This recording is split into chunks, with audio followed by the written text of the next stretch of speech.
একসময় পৃথিবী মানুষ না শাসন করত ডাইনোসর।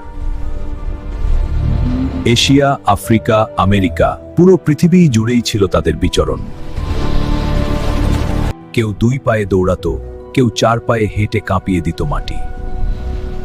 সব ডাইনোসর হিংস্র ছিল না, কেউ গাছ খেত, কেউ খেত অন্য ডাইনোসরদের। এই নিখুঁত পৃথিবী হঠাৎ বদলে যায়, আকাশ থেকে নেমে আসে এক ভয়ঙ্কর বিপর্যয়। 66 মিলিয়ন বছর আগে এক বিশাল উল্কা পৃথিবীতে আঘাত করে। এই এক আঘাতই সবকিছু পাল্টে দেয়। ডাইনোসররা একদিনে মারা যায়নি। উল্কার পর শুরু হয় অন্ধকার, ঠান্ডা আর খাদ্য সংকট।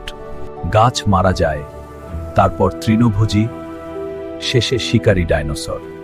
এটা ছিল ধীরে ধীরে শেষ হওয়া এক যুগ। কিন্তু সবাই হারায়নি, কিছু ছোট ডাইনোসর বেঁচে যায়, তারাই আজ পাখি। ডাইনোসর কি তাহলে এখনো আমাদের চারপাশে ঘুরে বেড়াচ্ছে? কমেন্ট করুন।